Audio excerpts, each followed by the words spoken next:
Hello, welcome to channel, welcome to the another video of successive way. Class 10 level ম্যাথমেটিক্সের আমরা playlist চলছে বা video series চলছে। আমরা অলরেডি অ্যাকচুয়াল বিশিষ্ট দ্বিঘাত সমীকরণ শেষ করে ফেলেছি এবং আমরা এখন সরল সুদে দিকে অগ্রসর হব। যারা এখনো অবধি সাকসিভ ওয়ে ইউটিউব চ্যানেলটাকে সাবস্ক্রাইব করনি তারা সাবস্ক্রাইব করে নাও, এবং যারা ফেসবুকে এখনো অবধি ফলো করনি বা লাইক করনি তারা সাকসিভ ওয়ে পেজটাকে তোমরা লাইক করে রাখতে পারো, তাহলে কিন্তু কখন কি ভিডিও আসছে তোমরা দেখতে পাবে। তো চলো, তো দেখো আজকে থেকে আমরা শুরু করছি সরল সুদ কষা এই ভিডিও থেকে। তো সরল সুদ কষার ফার্স্ট কোয়েশ্চেন কি রয়েছে দেখো, বলছে 500 টাকার 4% হারে 2 বছরের সরল সুদ কত হবে। তাহলে এখানে ফার্স্টে আমাদের সরল সুদ কষার অঙ্ক করার জন্য ফার্স্টে আমাদের পি আর আর টি এইগুলোকে লিখে নিতে হয়, ঠিক আছে। তো এখানে পি তাহলে কত, 500 টাকা বলেছে, তার মানে 500 রুপিস, তাই না। দেন আর আর বলে দিয়েছে দেখো 4%। আর টিটা সবসময় ইয়ার্সেই নিতে হয়, 2 ইয়ার্স। যদি টি কখনো এরকম হয় যে 6 মাস, তাহলে তখন 0.5 ইয়ার্স, ঠিক আছে। 12 মান্থস মানে হচ্ছে 1 ইয়ার, তাহলে 6 মান্থ মানে হচ্ছে 0.5।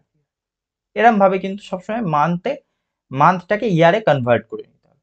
যাই হোক, তো এখানে 500 টাকা 4% আর 2 ইয়ার, তাহলে ইজি ফর্মুলা। এখানে সুদ অর্থাৎ তোমার ইন্টারেস্ট ইকুয়াল টু কিন্তু পি আর টি বাই 100, ঠিক আছে, ইন্টারেস্ট। এবং তোমার যে রিটার্ন বা যেটা হচ্ছে তোমার প্রিন্সিপালের সঙ্গে, তখন কিন্তু প্রিন্সিপাল প্লাস ইন্টারেস্ট, তার মানে তখন কিন্তু এটার সঙ্গে পি আর টি বাই 100, তার সঙ্গে কিন্তু প্লাস আবার 100 হয়ে যাবে, ঠিক আছে। বা সেরকম ভাবে হতে পারে যদি 100 টাকা হিসেবে করা হয়, বা এখানে কিন্তু প্রিন্সিপালটা আবার হয়ে যাবে, ঠিক আছে। যাই হোক, সেটা যেভাবে হবে সেটা তখন দেখা যাবে।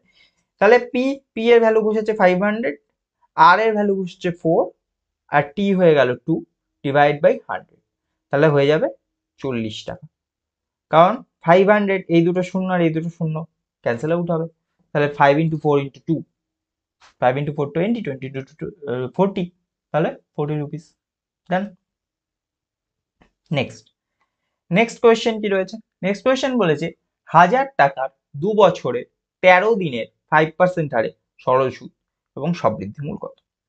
এটা হচ্ছে, এটা একটু ভুল আছে আমি বলে দিচ্ছি, এটা হবে 2 মাস, 2 মাস 13 দিন, ঠিক আছে, 20 বছর নয়, এটা একদমই ভুল আছে এখানে। এটা 2 মাস 13 দিন, ঠিক আছে, 2 মাস 13 দিন। 2 মাস 13 দিন মানে 2 × 30 প্লাস 13, তাহলে হয়ে যাবে 260 প্লাস 30, হয়ে যাবে 73 ডেজ, ঠিক আছে, 73 ডেজ। আচ্ছা, সুদের হার দেওয়া আছে 5%। এবার আমি বলেছিলাম সবসময় 73 ডেজকে বা যাই টাইমটাকে ইয়ারে নিতে হবে, তাই তো, ইয়ার্সে নিতে হবে। ইয়ার্সে যদি নিতে হয় তাহলে কিভাবে করতে হবে, দেখো যদি মাস থাকে তাহলে 12 দিয়ে ভাগ করতে হবে, আর যদি বছর হয় মানে দিন থাকে বছরে যেতে হয়, তাহলে 365 ডেজ বছরে, তাই 365 দিয়ে ভাগ করতে হবে। আমরা আমি বলেছিলাম যখন 6 মাস দেওয়া আছে, 6 মাস দেওয়া আছে, তখন বছর যেহেতু 12 মাসে, তাই জন্য হয়ে যাচ্ছিল 0.5 ইয়ার বা বছর যাই বলো।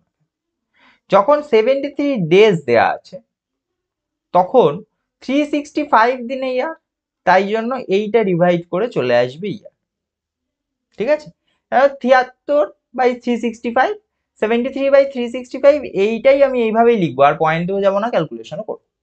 তার জন্য আমার ফার্স্ট এখানে 1000, 5, আর টি হচ্ছে 73/365, এই পুরোটা হচ্ছে টি, আর এই 100টা হচ্ছে ফর্মুলার 100, মানে পি আর টি বাই 100, এই 100টা হচ্ছে এই 100, ঠিক আছে। তাহলে ক্যালকুলেশন করতে হবে।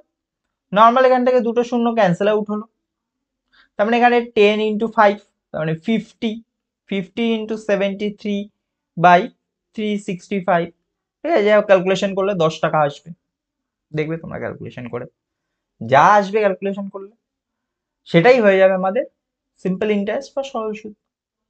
এবার সবৃদ্ধিমূল, সবৃদ্ধিমূলটা কি হবে, সবৃদ্ধিমূল আমি কি বলেছিলাম, প্রিন্সিপাল প্লাস আই, আগে স্লাইডেই আছে, এই যে রিটার্ন সবৃদ্ধিমূল যাই বল না কেন, প্রিন্সিপাল প্লাস আই, তাহলে প্রিন্সিপাল কত হবে? প্রিন্সিপাল আমার ছিল প্লাস আই,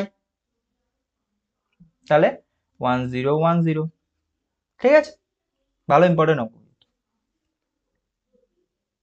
তো আজকে ভিডিও যদি ভালো লাগে অবশ্যই লাইক করো। Thank you, keep watching success.